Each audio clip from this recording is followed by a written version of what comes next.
자, 이제 우리 말씀 보겠습니다. 요한복음 6장 요한복음 6장 47절부터 보겠습니다.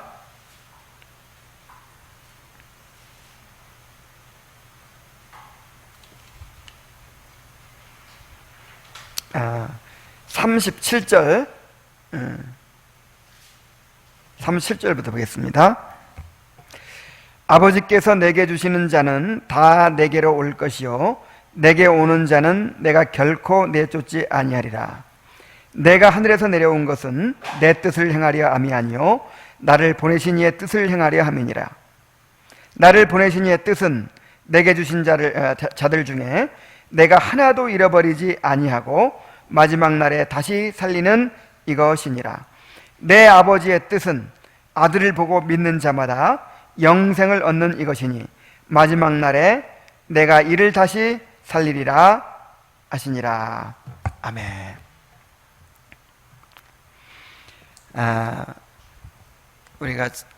제가 지난 월요일 날 우리 형제들 몇 명하고 덕유산에 갔다 왔어요. 이 지리산도 이렇게 종주 코스가 있는데 덕유산도 종주 코스가 있어요. 근데 종주 코스는 갔다 오지 못하고 그냥 하루 코스로 갔다 왔는데, 이제 종주 코스를 갈 때는 뭐 지리산 같은 경우는 한 막 2박 3일 이렇게 걸려요. 몇십 킬로를 가야 되니까. 그런데 만약에 내가 발이 좀 아프다든지 몸이 좀 안 좋다든지 해가지고 내가 끝까지 갈 수 있을까? 이런 의심이 든다면 그런 등산을 할 수 있겠어요? 없겠어요? 올라가가지고 만약에 중간에 못 가버리면 어떻게 되겠어요? 막 천 몇백 미터 올라가가지고 내려올 수도 금방 내려올 수도 없고, 그래가지고 내가 충분히 갈 수 있겠다 하는 사람만 가는 거예요. 충분히 내가 끝까지 완주할 수 있겠다 이런 사람만 그 산을 즐기면서 갈 수 있어요. 그런데 만약에 그런 이제 확신이 없다면, 내가 끝까지 갈 수 있으리라는 그런 보장이 없다면 얼마나 두렵겠어요? 얼마나 불안하겠어요? 그래서 아예 가지를 못하죠. 힘있게 갈 수가 없을 거예요. 그런데 우리의 구원이 이와 같습니다. 내가 하나님께서 나를 택하시고 나를 구원하시고 나를 인도하시기 때문에 내가 반드시 끝까지 이제 승리할 것이다. 내가 결국 나의 구원이 완성되고 내가 천국에 이를 것이다. 이런 보장이 없다면 우리가 가는 길이 얼마나 불안하겠습니까? 내가 힘있게 갈 수 있겠어요? 온전히 헌신할 수 있겠습니까? 자꾸 재겠죠. 내가 가다가 못 가버리면 나만 어떻게 되는 거예요? 그러니까 온전히 헌신도 나오지 않겠죠. 그래서 이제 우리가 그동안에 이 구원의 여러 가지 과정들을 지금 살펴보고 있는데, 부르심, 그 다음에 거듭남, 그 다음에 믿음, 회개, 그 다음에 그리스도와 연합, 또 칭의, 양자, 성화까지 왔어요. 성화. 이제 성화의 과정 가운데 있죠. 이 성화의 과정이 쉽질 않아요. 성화의 과정은 이 금을 영광로에서 재련하는 과정과 같다 그랬어요. 신약성경에. 그래서 우리가 성화가 된다는 것은, 자, 칼빈이 성화의 3요소를 어떻게 얘기했다고 그랬어요? 자기 부인, 그 다음에 십자가, 그 다음에 내세에 대한 묵상. 그 내세에 대한 묵상은 뭐냐면 이 세상을 포기한다 그 뜻이에요. 이 세상에 소망을 두지 않고 이제 내세를 바라보며 산다. 장차 나타날 영광을 바라보며 산다 그 뜻이에요. 자, 자기 부인, 나를 부인해야 된다니까요. 근데 십자가는 고난이에요. 고난이 없이는 내가 깨끗해질 수 없고 죄를 버릴 수 없고 교만이 낮아질 수 없고 하나님을 간절히 의지할 수가 없어요. 은혜를 구할 수가 없어. 그래서 고난은 항상 우리에게 따라다녀요. 그래서 이제 이 세상을 포기하게 되고 이제 이 장차 나타날 영광 하나님을 바라보게 되는 것인데, 이 과정이 쉬운 과정이 아니죠. 그래서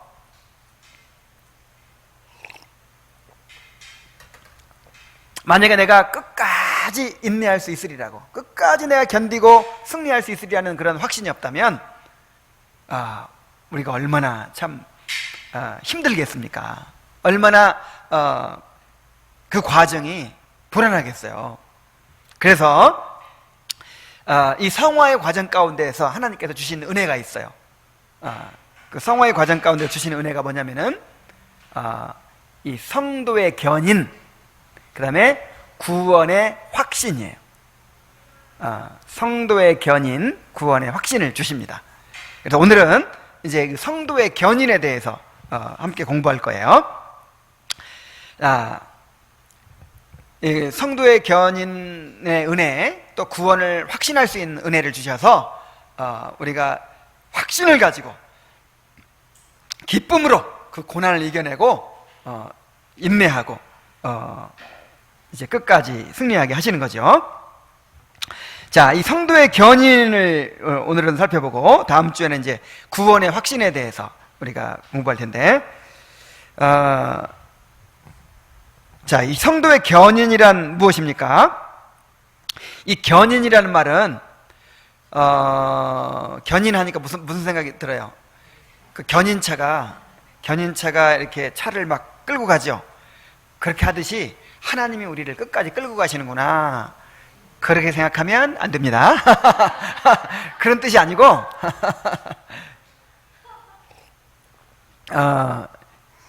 영어로 그냥 이 perseverance라고 해서 인내라는 뜻이에요. 인내. 누가 인내한다는 거예요? 우리가. 여러분, 성화의 과정은 인내의 과정입니다. 끝까지 견디는 자는 구원을 얻으리라 그랬어요. 우리는 천국 갈 때까지 뭐 해야 돼요? 인내해야 돼. 인내. 누가 인내한다고요? 우리가. 그래서 한문으로 견인 하는 말은 견고한 인내, 그 뜻이에요. 우리가 그렇게 끝까지 인내한다, 그 뜻이에요. 그래서 성도의 견인의 정의를 살펴보면은, 구원의 은혜를 받은 신자는 결코 그 은혜의 상태에서 떨어지지 않고 끝까지 견디어 결국 영화에 이르게 된다는 것입니다. 우리가 구원의 은혜를 받았죠. 이 구원의 은혜를 받은 사람은 그 은혜가 계속 증가한다 그랬죠. 그 은혜가 어떻게 증가해요? 맨 처음에 부르시고 거듭나게 하시고 회개하고 믿게 하시고 그리스도와의 합되게 하시고 의롭다함 받게 하시고 양자가 되게 하시고 성화를 이루시고 또 견고한 인내를 주시고 이런 식으로 계속 은혜가 증가하죠. 그래서 그 은혜의 상태에서 떨어지질 않단 말이에요. 근데 은혜의 상태에서 떨어져 버린 사람들이 있죠. 돌밭에 떨어진 씨앗 같은 경우 말씀을 들을 때 즉시 기쁨을 받아가지고 은혜가 있는 것 같았어요. 근데 나중에 보니까 은혜가 있어요, 없어요? 없어져 버렸어. 요거는 구원받은 게 아니에요. 정말 구원받은 사람은 은혜의 상태에서 떨어집니까, 안 떨어집니까? 안 떨어져요. 그 은혜가 끝까지 지속되는 거예요. 그래서 끝까지 견딜 수 있는 은혜가 주어진단 말이에요. 우리가 끝까지 견디는 자는 구원을 받으리라 그랬는데, 끝까지 견디게 해주는 하나님의 은혜가 있는 거예요. 은혜가 없이 우리가 끝까지 견딜 수가 없는 거예요. 그래서 한번 구원받은 신자는 그 은혜의 상태에서 결코 떨어지지 않고 끝까지 견디어서 결국은 구원의 완성인 영화에 이르게 된다. 그런 것이 바로 성도의 견인입니다. 쉽게 말하면 한 번 구원받은 사람은 잃어버린다, 안 잃어버린다? 잃어버리지 않는다. 그 구원이 완성된다. 그런 뜻이에요. 이 성도의 견인은 하나님의 능력과 신실함에 근거한 교리입니다. 신실하신 하나님이 그의 능력으로 성도의 구원을 끝까지 보존하시고 완성하신다는 거예요. 너희 속에 착한 일을 시작하신 이가 그리스도 예수의 날까지 이루실 줄을 우리가 확신하노라. 하나님께서 우리 안에서 착한 일을 시작하셨어요. 그런데 하다 말아요? 그럴 수가 없어요. 하나님께서는 끝까지 보존하실 뿐만 아니라 완성하십니다. 그럴 능력이 있어요. 하나님은 신실하신 하나님일 뿐만 아니라 또한 그렇게 보존하실 능력이 있어요. 완성하실 능력이 있어요. 그래서 결코 하나님은 실패하지 않으십니다. 그래서 이 성도의 견인은 바로 우리 구원의 확신을 가질 수 있는 근거가 되는 것이죠. 자, 성도의 견인에 대한 성경적인 근거를 보겠습니다. 그러니까 우리 이 개혁주의에서는 이 성도의 견인 교리를 믿죠. 끝까지 견디어서 결국 구원이 완성된다. 그런데 이 알미니안주의에서는 이 견인 교리를 부정해요. 두고 봐야 한다는 거예요. 지금 구원받았더라도 끝까지 이제 견딜지는 나중에 두고 봐야 한다는 거예요. 누구한테 달렸다는 거예요? 나한테 달렸다. 내가 끝까지 믿음을 지킬지 아니면 중간에 포기해버릴지. 누구한테 달렸어요? 나한테. 알미니안주의는 인간의 의지에 달려있다고 생각하잖아요. 그러니까 이 성도의 견인 교리를 부인합니다. 그러나 우리 장로교회에서는 이 성도의 견인 교리를 믿어요. 왜 그렇죠? 구원이 나한테 달린 게 아니고 누구한테 달린 거예요? 하나님께. 처음부터 끝까지 하나님께 달려있기 때문에 하나님은 실패할 수가 없잖아요. 그러니까 하나님이 끝까지 견디게 하셔서 우리를 기어이 영화에 이르게 하신다 하는 것을 믿는 것이죠. 그럼 이제 성경적인 근거를 한번 우리가 살펴봅시다. 누구의 주장이 옳은지.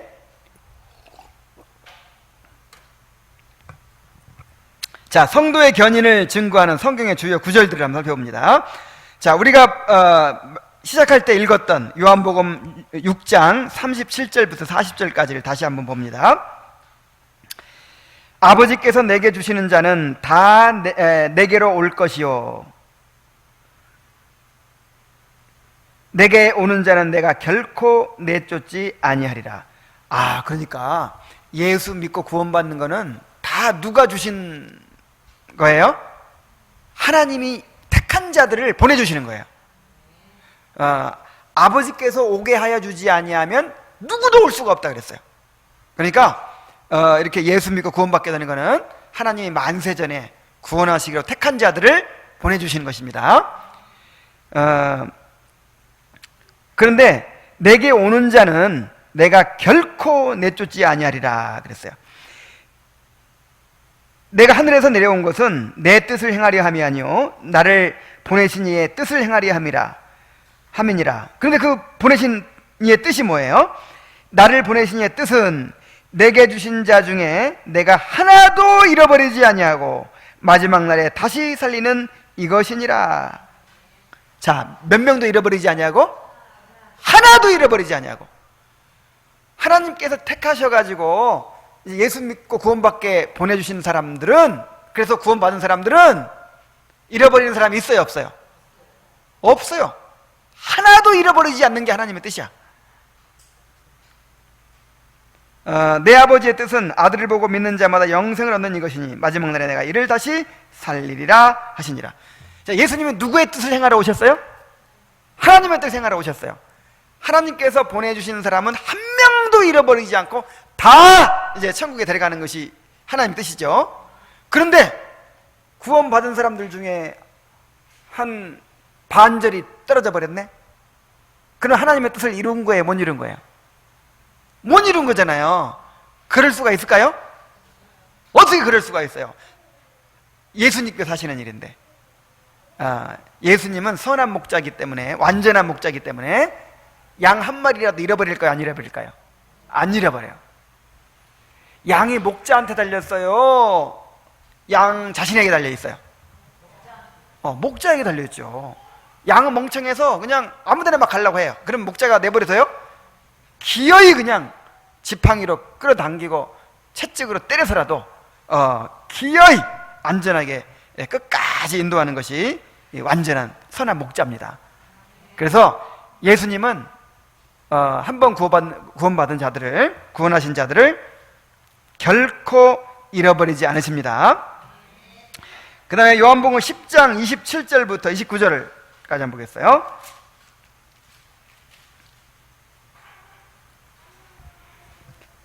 내 양은 내 음성을 들으며 나는 그들을 알며 그들은 나를 따르느니라. 내가 그들에게 영생을 주노니 영원히 멸망치 아니할 것이요 또 그들을 내 손에서 빼앗을 자가 없느니라. 그들을 주신 내 아버지는 만유보다 크심에 아무도 아버지 손에서 빼앗을 수 없느니라. 그렇죠? 여기에 또 성도의 견인교리가 들어있어요. 자, 첫째 어떤 것을 얘기할 수 있냐면, 내가 저희에게 뭘 주노니? 영생을 주노니 영원히 멸망치 아니할 터이요 그랬어요. 영생이 뭐예요? 영원한 생명이죠. 내가 영생을 받았어. 영원한 생명을 받았는데 중간에 잘못돼서 죽어버렸네? 그럼 받은 게 영생이에요, 아니에요? 아니지.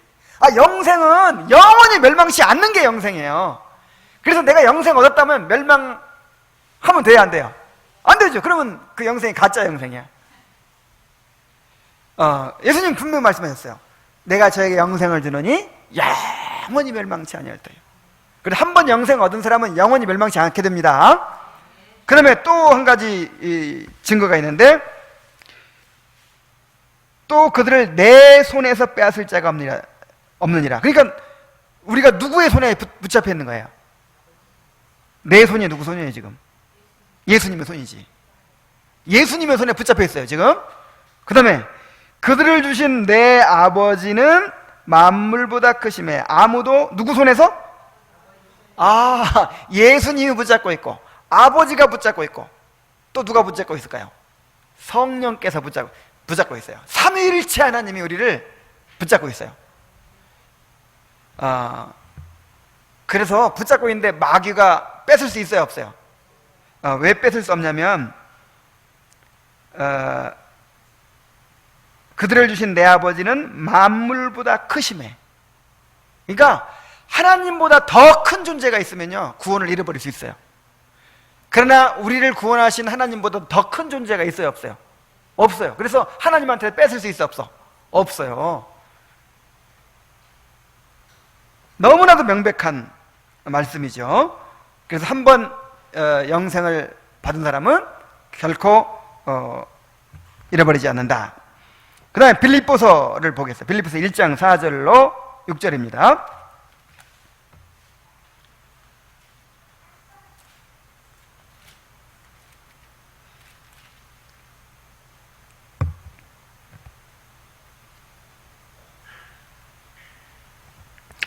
간구할 때마다 너희 무리를 위하여 기쁨으로 항상 간구함은 너희가 첫날부터 이제까지 복음을 위한 일에 참여하고 있기 때문이라. 너희 안에서 착한 일을 시작하신 이가 그리스도 예수의 날까지 이루실 줄을 우리는 확신하노라. 자, 너희 안에서 착한 일을 시작하셨다 그랬는데 이 착한 일이 뭘까요? 구원이에요. 구원. 맨 처음에 어떤 일부터 시작하셨다 그랬어요? 우리를 부르시고 거듭나게 하시고, 그 다음에 믿음을 일으키시고 회개하게 하시고 그리스도와 연합시키시고 또 의롭다고 하시고 하나님의 아들이 되게 하시고, 자, 이렇게 막 지금 우리의 구원을 이루어 가시는 거예요. 이렇게. 그래서 착한 일을, 우리를 일단 거듭나게 한 것이 착한 일이야. 착한 일 이미 시작하셨어요. 시작입니다. 지금 우리가 완성이에요, 시작이에요? 시작이죠. 아직 뭐 다 완성이 안 됐어요. 나중에 우리가 부활해야 완성이 되죠. 성화를 이제 이루고 부활을 해야 완성이 되죠. 자, 너희 안에서 착한 일을 시작하신 이가 그리스도 예수의 날까지, 예수의 날은 이제 예수님이 재림하시는 날까지 이루신다는 이제 완성하신다 이 말이에요. 우리가 뭐 하노라? 확신하노라. 하나님이 시작하셨으면 하나님이 마치십니다. 틀림없이 마치십니다. 그 다음에 로마서 8장을 보겠습니다. 로마서 8장 35절.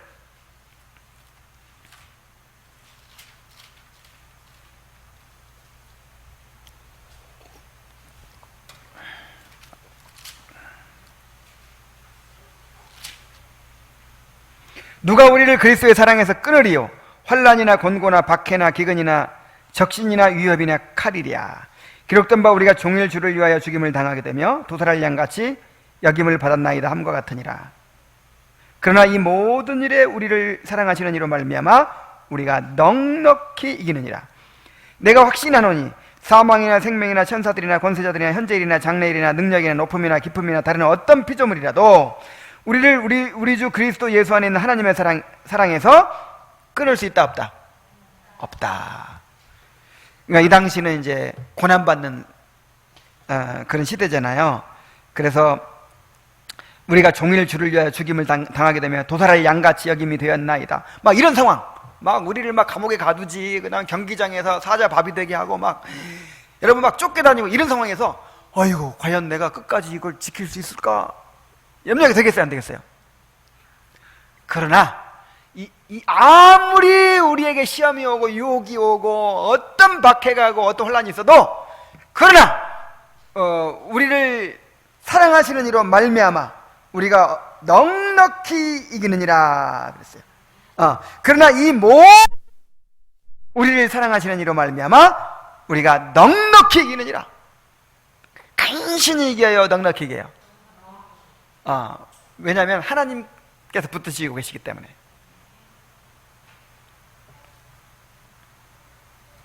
그래서 여기 38절부터 39절까지는 하여간 이 세상에 일어날 수 있는 모든 일을 다 얘기한 거예요. 모든 일.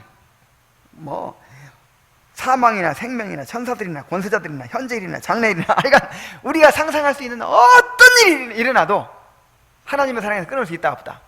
없어요. 그러니까 끝까지 안전하다는 것이죠. 자, 베드로전서 1장 3절로 5절입니다. 베드로전서 1장 3절로 5절.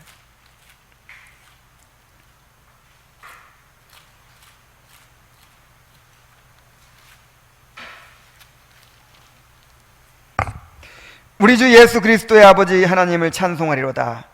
그의 많으신 긍휼대로 예수 그리스도를 죽은 자 가운데서 부활하게 하심으로 말미암아 우리를 거듭나게 하사 산소망 있게 하시며 썩지 않고 더럽지 않고 쇠하지 아니하는 유업을 입게 하시나니 곧 너희를 위하여 하늘에 간직하신 것이라. 너희는 말세에 나타나기로 예비하신 구원을 받기 위하여. 자, 말세에 나타나기로 예비하신 구원이 뭐예요? 이제 그 영화되는 것이죠.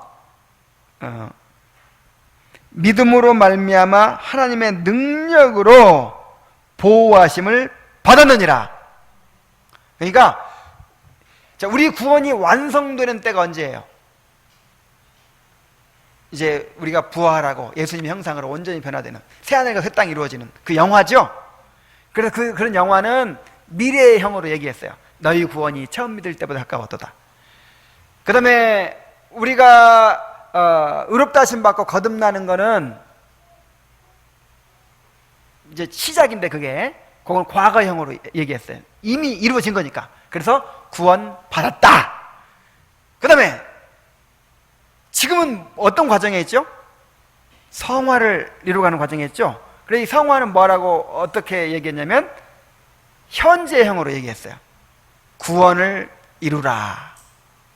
우리는 이미 구원 받았고 구원을 이루고 있고 나중에 구원을 받을 것입니다. 그리고 여기서 지금 말하는 건 앞으로 올 거니까 이게 영화의 구원을 말하는 거죠.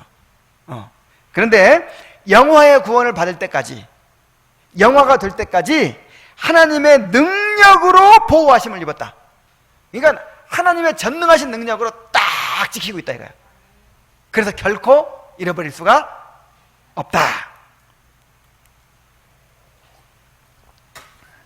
자, 이것이 성경의 몇몇 구절만 그렇게 얘기하고 있는 것이 아니라 성경 전체에 이제 사상이라는 것을 이제 이 성경의 중요한 교리들을 통해서 한번 또 생각해 봅시다.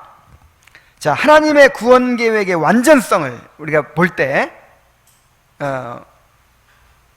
우리가 이 견인 교리를, 성도의 견인 교리를 우리가 믿을 수밖에 없어요. 자, 하나님의 구원 계획의 완전성. 우리 로마서 8장 29절로 30절입니다.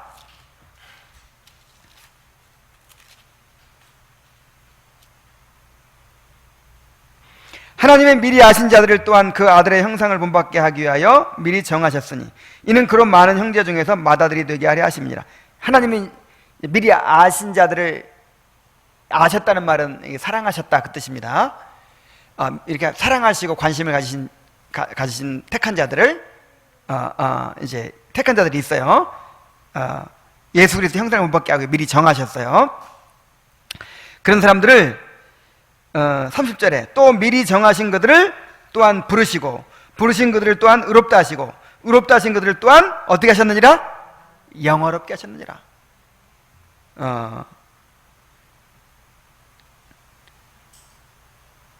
근데 영화는 아직 안 이루어졌잖아요. 근데 이미 영화롭게 했다 이렇게 표현해버리죠. 이건 너무 확실하기 때문에 이거는 우리 이미 주어진 거나 마찬가지예요. 그 보증으로 성령을 우리에게 주셨잖아요. 이미 우리에게 주어진 거나 마찬가지이기 때문에 그냥 영화롭게 하셨느니라 이렇게 표현하는 거예요. 과거형으로. 그래서 하나님의 이걸 이제 골든 체인이라, 황금 사슬이라 이렇게 부르는 사람도 있어요. 사슬. 하나님이 부르시고 의롭다 하시고, 이제 여기 많이 빠졌지만 아까 내가 구원의 서정을 다 얘기했죠. 이렇게 이제 맨 처음에 부르심, 그 다음에 거듭나게 하심, 그 다음 사슬은 뭐예요? 회개와 믿음, 그 다음에 연합, 양자됨, 의롭다 하심, 이렇게 사슬이 이렇게 이제 연결된단 말이에요. 나중에 맨 끝은 뭐예요? 영화예요. 요 사슬이 중간에 끊어져 버릴 수 있어요, 없어요? 하나님의 계획은요 완전해요. 하나님이 계획하신 것은 끝까지 완전하게 이루십니다. 그렇게 함으로써 하나님이 영광 받으시는 거예요. 근데 하나님은 계획을 했는데 우리 송미정 성도를 구원하려고 계획해서 이제 양자까지 됐어. 아들 삼는 데까지 왔어, 이 고리가, 사슬이. 근데 송미정 성도가 하도 말을 안 들어가지고 그냥 이게 끊어버려 버리고 말았어. 하나님이 에이 안타까워라, 그동안 헛수고했네. 자, 이럴 수 있어요, 없어요? 그럼 하나님이 아니지. 그러면 인간이죠. 어떻게 하나님이라고 할 수 있겠어요? 하나님은 전능하셔서 하고자 하시는 일을 완전히 이루십니다. 그래서 하나님의 구원 계획의 완전성을 우리가 생각할 때 이 견인 교리가 너무나도 확실한 거예요. 그 다음에 그리스도의 속죄와 중보의 효력을 한번 봅시다. 히브리서 10장 14절.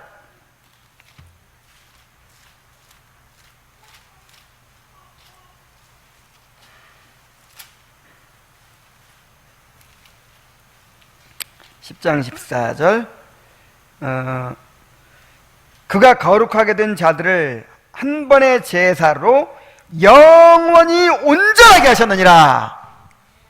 몇 번의 제사로? 한 번의 제사로 그냥 우리의 모든 죄를 다 갚으시고 영원히 온전케 하셨단 말이에요. 온전케 했는데 중간에 또 불완전해져요? 그럴 수가 없어요. 이미 우리를 의롭다고 하셨어요. 그래서 이것은 이제 변할 수가 없는 것입니다. 7장 25절에도요.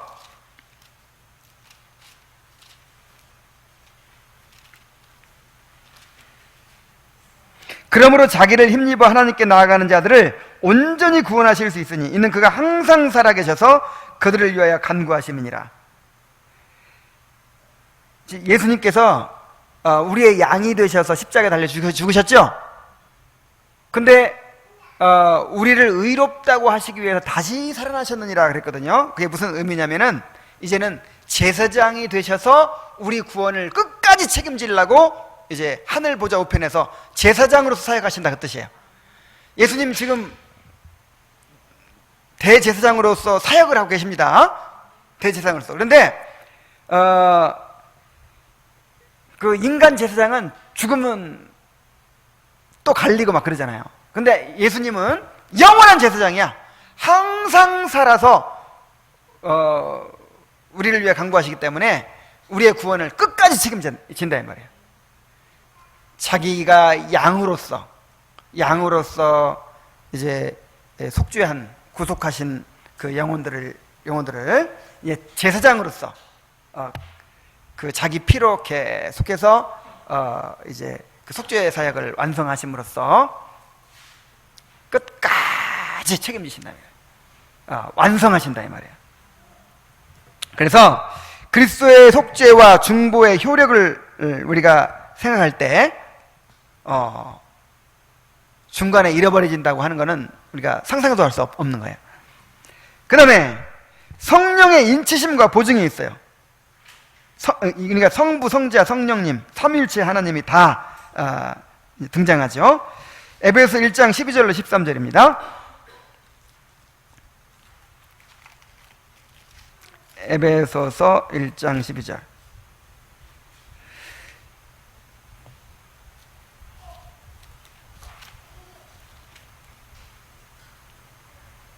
이는 우리가 그리스도 안에서 전부터 바라던 그의 영광의 찬송이 되게 하려 하심이라. 그 안에서 너희도 진리의 말씀 곧 너희의 구원의 복음을 듣고 그 안에서 또한 믿어 약속의 성령으로 인치심을 받았으니 이는 우리 기업의 보증이 되사 그 얻으신 것을 속량하시고 그의 영광을 찬송하게 하려 하심이라.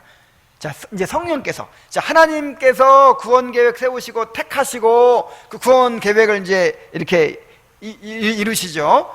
근데 예수님이 실제로 이루신 분은 예수님이야. 예수님이 오셔서 우리를 위해 십자가에 달려 죽으시면 속죄하시고 이제 대제사장이 되셔가지고 우리의 구원을 완성하고 계시죠.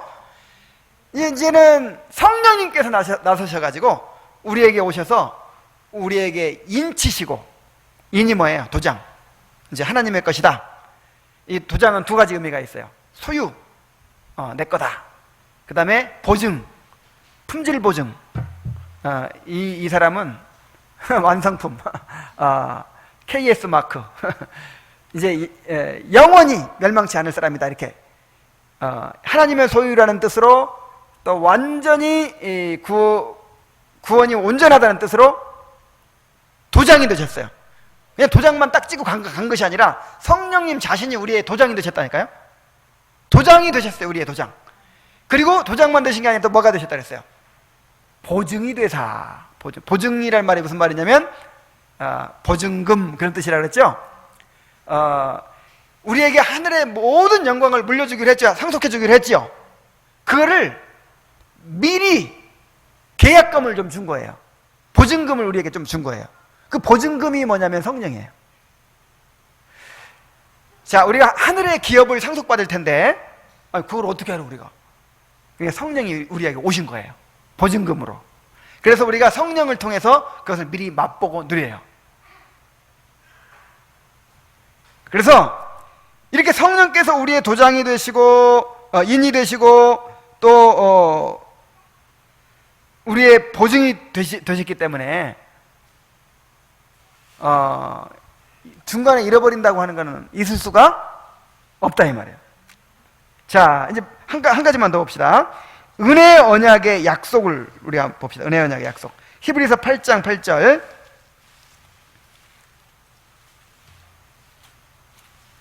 히브리서 8장 8절.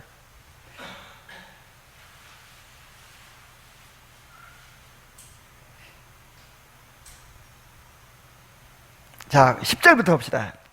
또 주께서 이르시되 그날 후에 내가 이스라엘 집과 맺을 언약은 이것이니 내가 내 법을 그들의 생각에 두고 그들의 마음에 이것을 기록하리라. 나는 그들의 하나님이 되고 그들은 내게 백성이 되리라.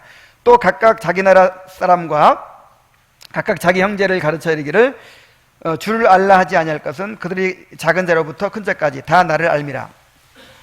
내가 그들의 불의를 긍휼히 여기고 그들의 죄를 다시 기억지 아니하리라 하셨느니라. 새 언약이라 말씀하셨음에 첫 것은 낡아지게 하신 것이니 낡아지고 쇠하는 것은 없어져 가는 것이니라. 자, 이 내용이 뭐예요? 새 언약이죠? 새 언약. 그러니까 옛 언약은 이제 그 율법을 잘 지키면 내 백성이 되고 못 지키면 쫓아내고. 그래서 옛 언약에 있던 이스라엘 백성은 어떻게 됐어요? 결국 쫓겨났잖아요. 그래서 새 언약은 어떻게 다르죠? 옛 언약으로 해보니까 돼야 안 돼요. 율법을 우리가 본성적으로 악해가지고 율법을 못 지켜. 그리고 조건으로 하니까 안 돼. 그래서 하나님이 이제는 은혜로 예수님께서 오셔서 우리 대신 율법의 의의를 완전하게 이루시고 이제 그 율법의 정죄를 대신 받으시고, 그래서 우리를 향한 하나님의 진노가 없어져 버린 거예요. 우리를 향한 하나님의 저주가 없어져 버린 거예요. 그래서 조건 없이 하나님께서 끝까지 이제 우리를 자기 백성 삼으시겠다. 그리고 우리 안에 새로운 영과 부드러운 마음을 주셔서 성령을 통해서 하나님을 즐거워하고 하나님께 순종하는 그런 백성으로 만들겠다. 그래서 우리의 행위에 따라서 이렇게 관계가 달라질 수가 없다 이거예요. 무조건적으로 영원토록 하나님의 백성이 되게 해주겠다. 이게 무슨 언약? 새 언약. 새 언약의 약속이 있기 때문에 우리가 버림받지 않는 것입니다. 너무 확실하죠? 정말 우리 한 번 구원받은 하나님의 백성은 결코 잃어버려질 수 없다 하는 것이 너무나 확실한 성경의 교리입니다. 그런데 이제 견인교리가 어려운 것은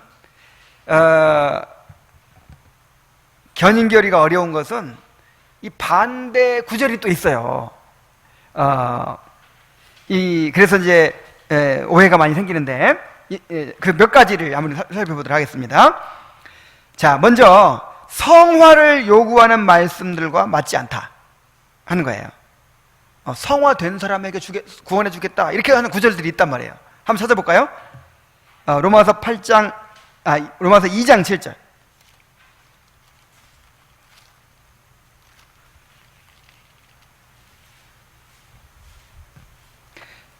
참고 선을 행하여 영광과 존귀와 썩지 아니함을 구하는 자에게는 영생으로 하시고 오직 당을 지어 진리를 따르지 아니하고 불의를 행하는 자에게는 진노와 분노로 하시리라. 그리고 여기 보면 이 구절만 보면요, 어떤 사람이 영생을 얻어요? 참고 선을 행하고 영광과 존귀와 썩지 아니함을 구하는 자는 뭘 받고? 영생을 얻고. 봐라, 이렇게 행해야 영생을 얻는 것이지. 그 다음에 히브리 3장 6절 한번 보겠어요. 히브리 3장 6절.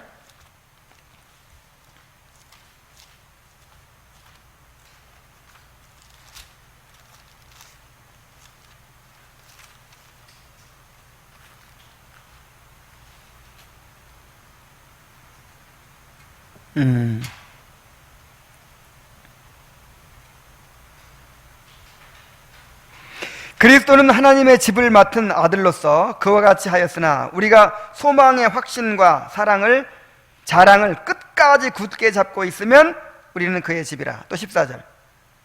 우리가 시작할 때 확신한 것을 끝까지 견고히 잡고 있으면 그리스도와 함께 참여한 자가 되리라. 자, 어떻게 해야 구원받아요? 끝까지 잡고 있어야 돼. 그러니까 끝까지 안 잡으면 어떻게 한다는 거예요? 끝까지 안 잡으면 잃어버리면 되는 거예요. 이 구절에 가면, 그죠? 그 다음에 또 볼까요? 히브리서 10장 32절 36절.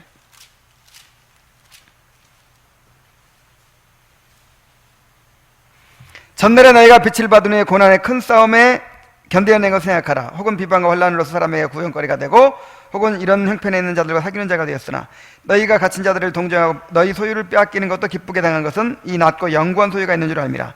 그러므로 너희 담대함을 버리지 말라. 이것이 큰 상을 얻게 하느니라. 너희에게 인내가 필요함은 너희가 하나님의 뜻을 행한 후에 약속하신 것을 받기 위함이라. 자,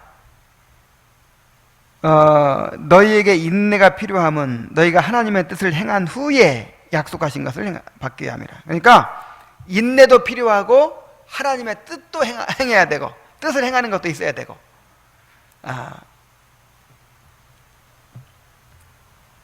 자, 이게 무슨 얘기예요?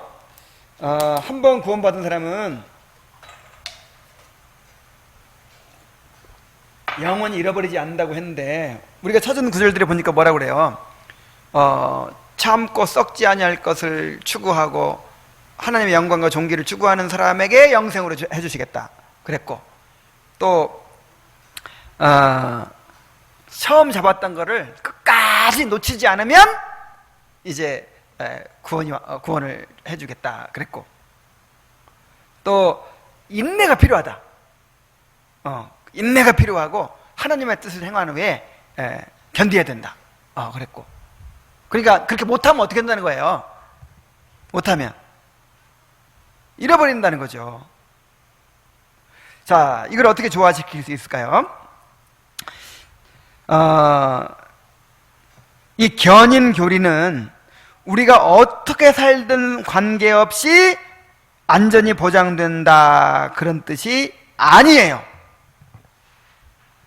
그러니까 이 성도의 견인 교리가 이제 한번 구원받으면 잃어버리지 않으니까 나는 이제 어떻게 살든지 나는 결국 천국 갈 거야. 아무렇게 살아도 천국 가.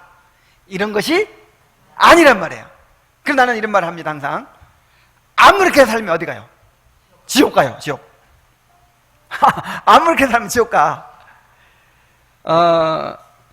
자, 우리는 인격을 가진 존재이기 때문에 하나님은 우리를 기계적으로 다루시지 않으시고 우리의 의지를 사용하여 구원을 이루어가게 하십니다. 그래서 빌립보서 2장 12절에 두렵고 떨림으로 너희 구원을 어떻게 하라? 이루라. 그러니까 구원은 누가 이루어 주시는 거예요? 내가 이루는 거예요? 하나님이 이루어 주시는 거예요? 하나님이 이루어 주시는 건데, 인간은 인격적인 존재이기 때문에 그냥 기계처럼 가만히 있으면 하나님이 저절로 구원을 이루는 게 아니라 우리의 의지와 우리의 이 인격을 사용하셔서 우리가 이루어가도록 하심으로써 이루신다는 거예요.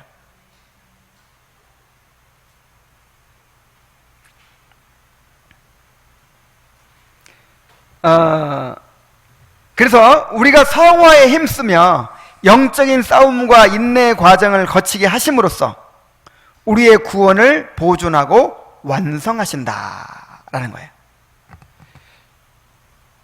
이게 무슨 얘기인지 아시겠죠? 만약 우리가 기계 같으면 그냥 일방적으로 그냥 가만히 있어도 하시겠지만은 우리는 기계가 아니고 동물이 아니에요.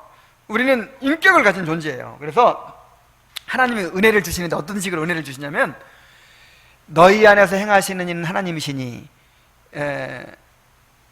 자기의 기쁘신 뜻대로 너희에게 소원을 두고 행하게 하시나니 그랬죠? 뭘 두고 행하게 하세요?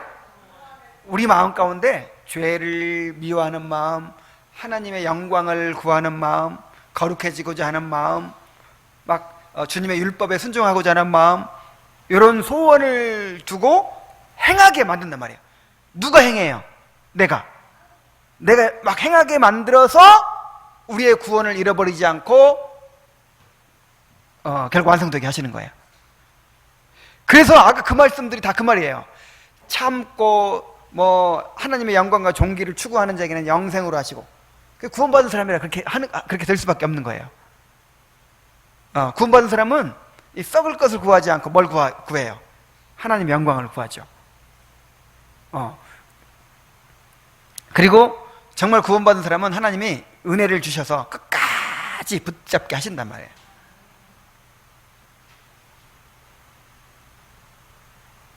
그래서 이걸 오해하면 안 됩니다. 예정론이라든지 견인교리를 오해해가지고 이제 택함 받은 사람은 한번 구원 받은 사람은 이제 어떻게 살든지 구원 받는 거야. 그리고 아니라는 사람 있잖아요. 그 사람 구원 못 받은 사람이에요. 그렇게 될 수가 없어요. 그렇게 될 수가 없어. 이 구원이라고 하는 거는 우리 안에 생명과 경건에 속한 모든 것을 주신 거거든요. 하나님의 성품에 참여하게 하시려고. 그래서 구원받은 사람은 이제 하나님 은혜를 주셔가지고 소원을 두고 막 행하게 하시기 때문에 막 이제 이 죄를 버리고 주님 닮고자 애를 쓰고 막 그렇게 하게 되죠. 이렇게 끝까지 하도록 만든단 말이에요. 끝까지 하도록 만들어서 결국 구원이 완성되게 하시는 거예요. 자, 그 다음에 또 한 가지 이제 오해가 뭐냐면, 견인의 교리는 배교의 경고와 맞지 않다, 이거예요. 배교에 대한 경고가 있어요. 만약에 너희가 믿음에서 떠나면 멸망받을 것이다, 이렇게. 구원받은 사람들한테도 너희가 믿음에서 떠나면 너희 멸망받을 것이다. 그러니까 이 말씀을 볼 때 구원받은 자도 멸망받을 수가 있다, 이렇게 보는 거예요. 한번 찾아봅시다. 로마서 11장 20절로 22절.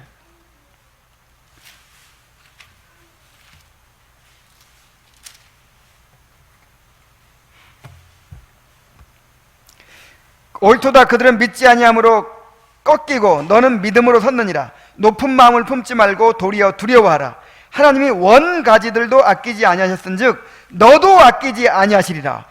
어이구, 무서워라. 지금 누구한테 하는 말이에요? 구원받은 로마 교인들한테. 그러니까 원가지는 유대인들도 버려버렸잖아. 너희들도 잘못하면 아끼지 않을 거야. 아이고, 무서워라. 그러니까 구원받았어도 잃어버릴 수가 있다, 이렇게 주장하는 거야, 이 구절을 들어가지고. 근데 이 구절을 보면 정말 그런 것 같죠. 그 다음에 또 고린도전서 10장 12절.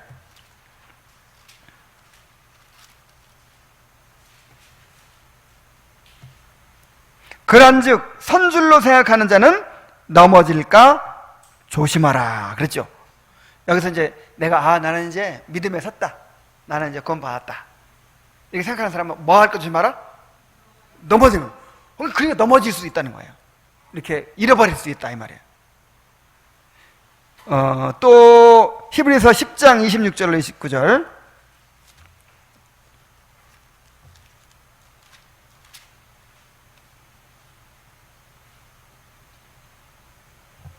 우리가 진리를 아는 지식을 받은 후 짐짓 죄를 범한 즉 다시 속죄하는 제사가 없고 오직 무서운 마음으로 심판을 기다리는 것과 대적하는 자를 태울 맹렬한 불만이 있으리라. 모세의 법을 패한 자도 두세 증인으로 발미암아 불쌍히 여김을 받지 못하고 죽었거든. 하물며 하나님의 아들을 짓밟고 자기를 거룩하게 한 언약의 피를 부정한 것으로 여기고. 자, 자기를 거룩하게 한 언약의 피, 그러니까 지금 구원 받은 사람에게 대한 얘기예요. 부정한 것으로 여기고 은혜의 성령을 욕되게 하는 자가 당연히 받을 형벌은 얼마나 더 무겁겠느냐, 너희는 생각하라.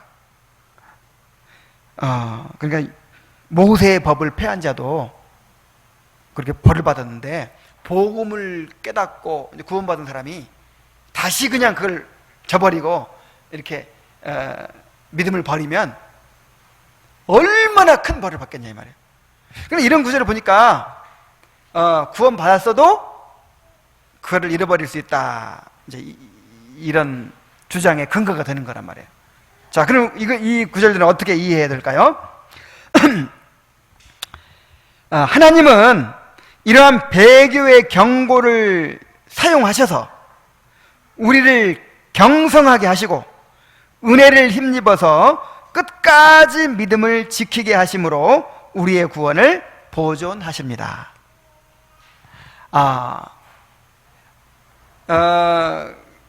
그러니까 이게 한 번 구원받은 사람은 잃어버리지 않는다, 예정된 사람은 반드시 구원받는다. 요게 이제 하나님의 차원에서는, 영원하신 하나님의 차원에서는 그게 그냥 이제 간단히 이렇게 이야기할 수 있지만 우리 입장에는 달라요.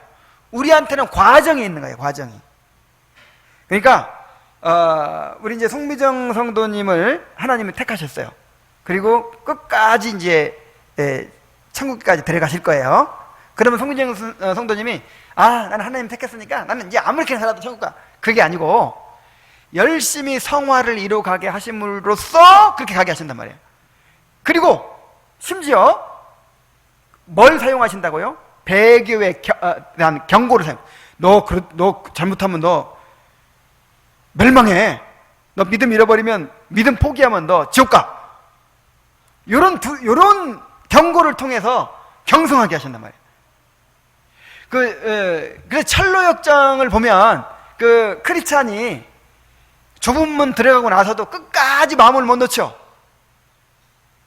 끝까지 마음을 못 놓고 천국 갈 때까지 항상 깨어 있어야 되고 경성해야 되고, 그냥 큰일 날 뻔했네. 막 잘못하면 그냥 천길만길 지옥가로 떨어질 뻔하고 막 그러잖아요. 이렇게 경성하고 그 다음에 은혜를 막 붙잡고, 아이고 내가 이러다 큰일 나겠다, 막 은혜를 붙잡고 막 이렇게 하는 과정을 통해서 보존하시는 것이지, 나는 아무렇게 살아도 그냥 간다 이런 건 없어요. 우린 기계가 아니에요.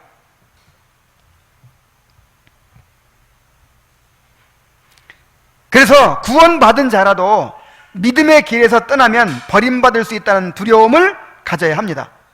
아이고 이거 이해가 안 되죠? 아까 로마서 11장 20절로 21절 봤죠? 22절 봤죠?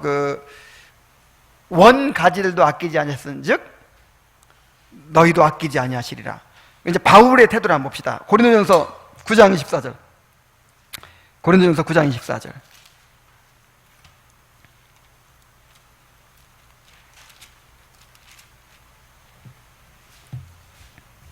운동장에서 다름질하는 자들이 다 달아날지라도 오직 상을 받는 사람은 한 사람인 줄을 너희가 알지 못하느냐. 너희도 상을 받도록 이와 같이 다름질을 하라. 이기기를 다투는 자마다 모든 일에 절제하나니 그들은 썩을 승리자의 관을 얻고자 하되 우리는 썩지 아니할 것을 얻고자 하노라.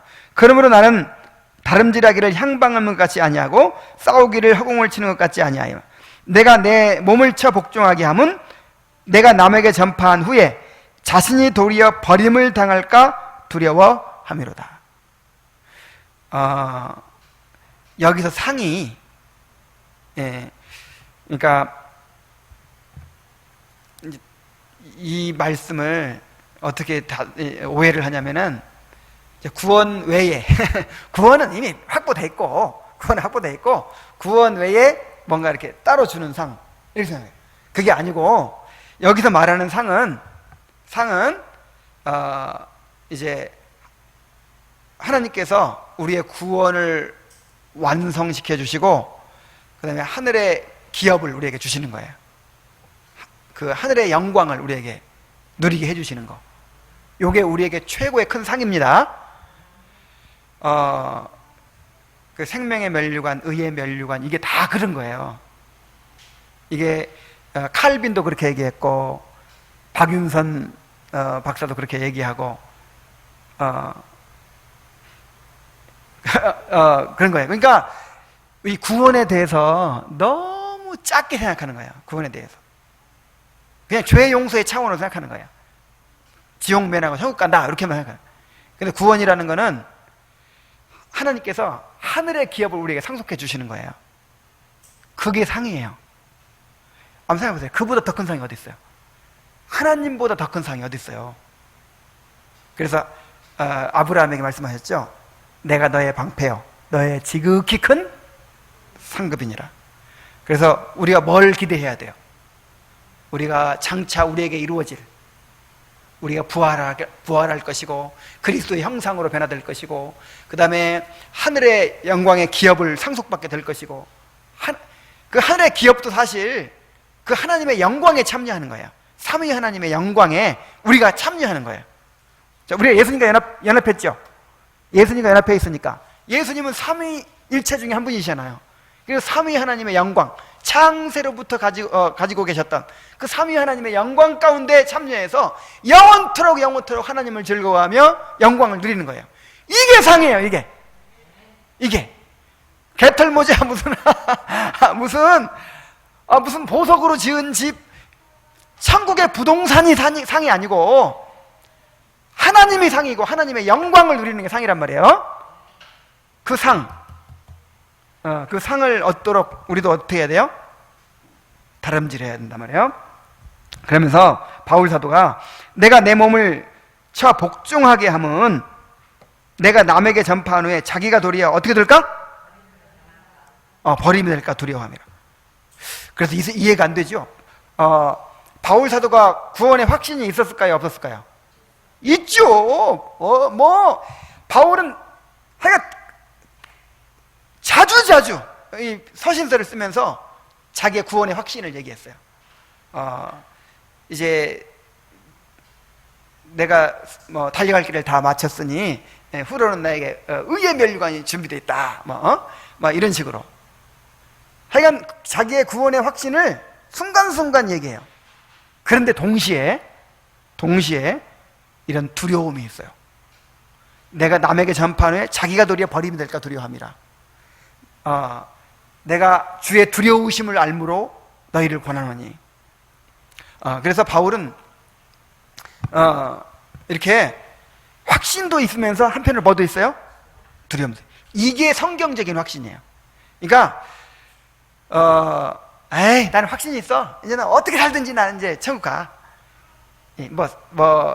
성화 되든 안 되든 그 상급 받고 못 받고 지금 상급 좀 안 받지 뭐. 요런 구원은 없어요. 이거는 구원 아니에요. 이건 성경에 그런 구원은 없다니까요. 그래서 이게 신비죠, 신비. 성경은 다 신비야. 이게 도저히 같이 성립될 수 없는 것이 같이 얘기되는 거예요. 하나님은 한 분이신 세 분이라 그러고, 하나님이 택했다고 하면서 하나님이 주관하신다고 하면서 우리 보고 또 하라 그러고, 예수님이 하나님이라고 하면서 인간이라고 그러고, 이것도 마찬가지예요. 구원의 확신을 막 얘기하면서도 우리도 어떤 마음 가져야 한다? 두려움. 원가지도 아끼지 아니하였은즉 너희도 아끼지 아니하시리라. 내가 남에게 전파한 후에 자기가 도리어 버림이 될까 두려워하며. 이런 두려운 마음이 있어야 사람이 죄를 멀리하는 거야. 그래서 구원파식의 그런 확신 가진 사람들은요, 반드시 도덕적으로 타락합니다. 율법에 대한 정말 이 사모함이나 갈망, 순종함이 없어요. 거룩해지고자 하는 갈망이 없어요. 의에 줄이고 옥마름이 없어요. 보세요, 한번. 틀림없어요. 구원파가 아니라도 오늘날 구원파식으로 가르치는 그런 사람들을 보세요. 다 똑같아요. 그냥 상급 안 받으면 그만이잖아요. 오로지 성화를 위한 동기가 뭐밖에 없어요? 상급. 아니 천국 가면 그만이지만 난 상급 욕심 없어. 그러면 동기가 없잖아요. 이건 성경하고 완전히 다른 거예요.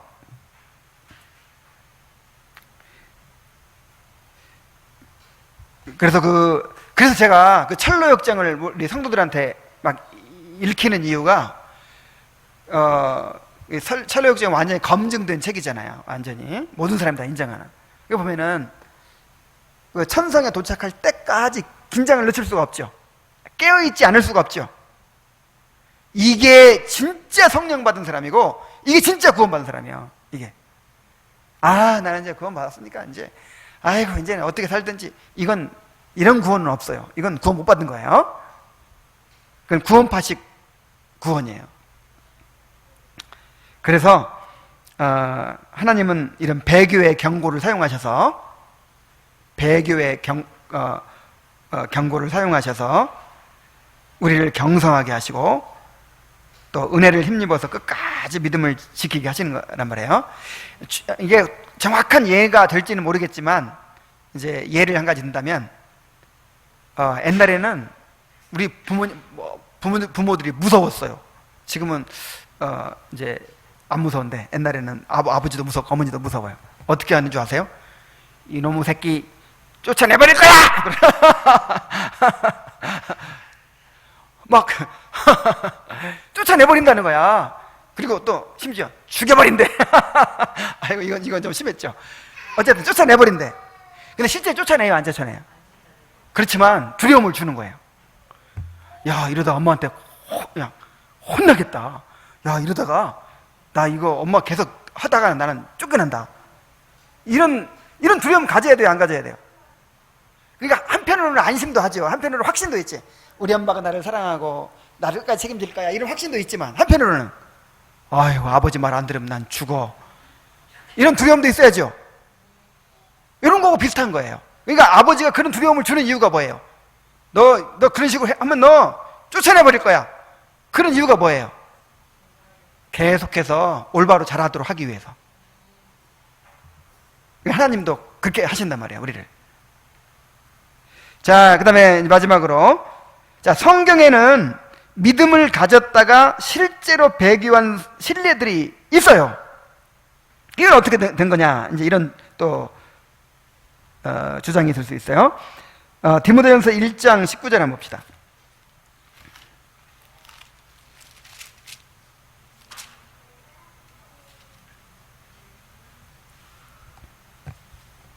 믿음과 착한 양심을 가지라. 어떤 이들은 이 양심을 버렸고 그 믿음에 관하여 파선하였느니라. 그 가운데 후메네오와 알렉산더가 있으니 내가 사탄에게 내준 것은, 아이고 사탄에게 내줬다 그러네. 그들로 훈계를 받아 신성을 모독하지 못하게 하려 함이라. 그러니까 믿음에 관해서 파선해버렸어. 그러니까 믿고 구원받았다가도 이렇게 잃어버린 수가 있다, 이렇게 주장하는 거죠. 이 구절을 가지고. 또 봅시다. 디모데전서 4장 1절. 그러나 성령이 밝히 말씀하시기를 후일에 어떤 사람들이 믿음에서 믿음에서 떠났다고 그랬네. 미혹하는 영과 귀신의 가르침을 따르리라. 이거 구원받았다 잃어버리는 거 아니에요? 그 다음에 또 베드로후서 2장 1절로 2절. 베드로후서 2장 1절로 2절. 그러므로 모든 악독과 후서. 그러나 백성 가운데 또 거짓 선지자들이 일어났었나니 이와 같이 너희 중에도 거짓 선생들이 있으리라. 그들은 멸망케 할 이단을 가만히 끌어들여 자기를 사신 주를 부인하고 임박한 멸망을 스스로 취하는 자들이라. 자기를 사신 주를 부인하고 여럿이 그들의 호색하는 것을 따르리니 이로 말미암아 진리의 도가 비방을 받을 것이다. 그러니까 주님을 부인하는 사람들이 생겨날 거라 이 말이에요. 자, 한 구절 더 볼까요? 히브리서 6장 4절 6절.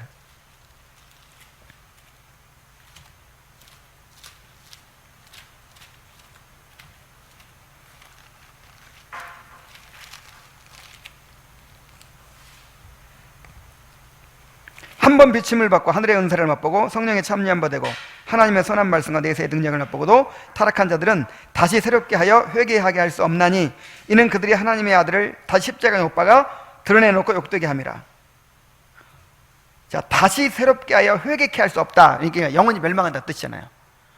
이야, 이렇게 한 번 비침을 받고 하늘의 은사를 맛보고 성령에 참여한 바 되고 그러고도 어떻게 할 수 있어요? 멸망할 수 있어요. 자, 그리고 마태복음 7장 22절 23절. 시간 없으니까 내가 그냥 말로 할게요. 내가 주의 이름으로 선제 노릇하며 귀신을 쫓아내며 많은 권능을 행치하지 않나이까. 근데 예수님이 뭐라 그래요? 내가 너희를 도무지 알지 못하나니. 그랬죠? 그래서 주의 이름으로 그렇게 했던 사람도 버림받을 수 있지 않느냐, 이렇게 이제 주장하는 거예요. 자, 이것에 대해서 어떻게 우리가 또 이해할 수 있을까요?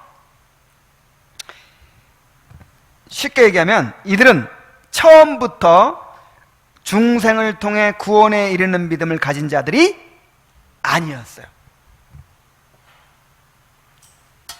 아니, 아까 믿는다고 했는데? 믿는다고 했어도요, 구원받지 못하는 믿음이 있어요. 요한복음 8장에 보면은 예수께서 자기를 믿은 유대인들에게 이르시되, 8장 31절에 예수께서 자기를 믿은 유대인들에게 이르시되 너희가 내 말에 가면 참 내 제자가 되고 진리를 알지니 진리가 너희를 자유케 하리라. 그러면 나중에 예수님께서 그들에게 말씀하시기를 너희는 마귀 자식들이다, 이렇게 얘기해요. 그들이 또 예수님을 죽이려고 그래요. 근데 그 사람들이 예수님을 믿었어도 구원받는 믿음이에요, 아니에요? 아니에요. 믿음에 여러 가지가 있어요. 지식적인 믿음, 역사적인 믿음, 감정적인 믿음, 이적적인 믿음, 일시적인 믿음, 이런 믿음은 다 구원받지 못하는 믿음이에요. 그리고 여기 한 번 비침을 받고 하늘의 은사를 맛보고 성령의 참여함 받고 하나님의 선한 말씀과 내세의 능력을 맛보고도 타락한 자들, 그랬죠? 이 사람들 구원받은 사람들이 아니란 말이에요. 그러니까 구원받지 않아도요, 성령의 은사를 맛볼 수 있어요, 없어요? 있어요. 구원받지 않아도 은사 받을 수 있어요. 자, 이거 누가 그걸 증명해 주냐면 가룟 유다, 사울. 자, 가룟 유다가 예수님에게 능력 받아가지고 병 고쳤잖아요. 귀신 쫓아나가 병 고치고 막 그랬잖아요. 둘째씩 짝지어서 나가가지고. 사울이 예언했잖아요. 막 성령 받아가지고. 그 사람들 구원받지 못한 사람들이거든요. 그리고 주의 이름으로, 선지자로서 주의 이름으로 능력 행한 사람들.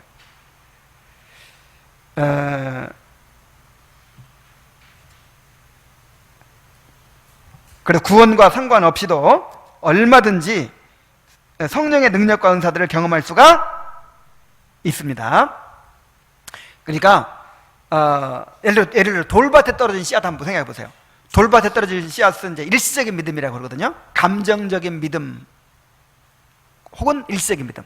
우리가 전도하다 보면은, 예를 들어서 이 교회 안에 새벽기도 매일 다니지, 완전히 막 찬양 부를 때마다 눈물 흘리면서 막 감격스럽게 찬양하지, 그 다음에 헌금 막 다 잘 바치지, 막 전도해 오지, 그냥 매일 교회에 살지, 그런 사람이 여기 있으면 그 사람 보고 뭐라고 그러겠어요?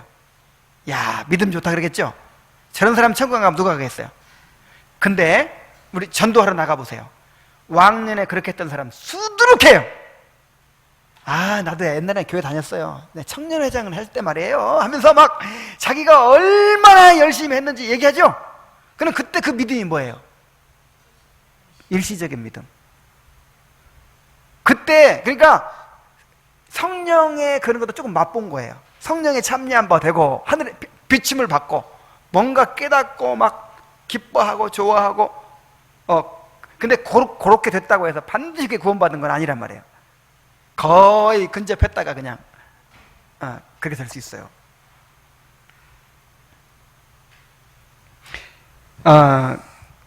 그래서 우리는 누가 택함 받았는지 완전히 알 수 없어요. 끝까지 믿음을 지키는 것을 통해서 예정되었는지를 알 수가 있습니다. 그래서 마태복음 10장 20절에 끝까지 견디는 자는 구원을 얻으리라 그랬어요.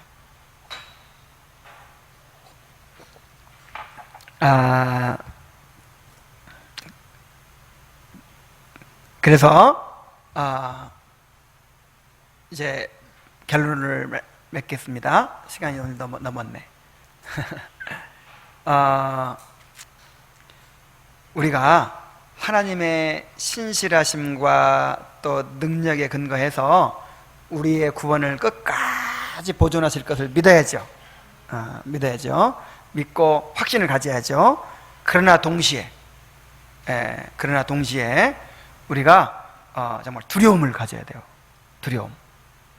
그러니까 하나님이 그렇게 지켜주시지만은 내가 또 내 의지로 믿음에서 멀어지지 않도록, 내가 죄에 빠지지 않도록, 내가 정말 안일해지지 않도록 그런 두려움을 가져야 되는 것입니다.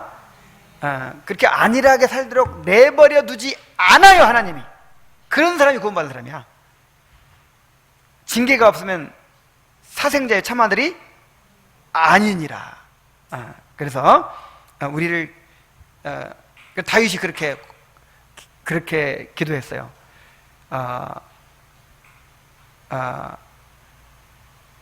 하나님이 나를 괴롭게 하심은 신실하심으로 말미암음이니라.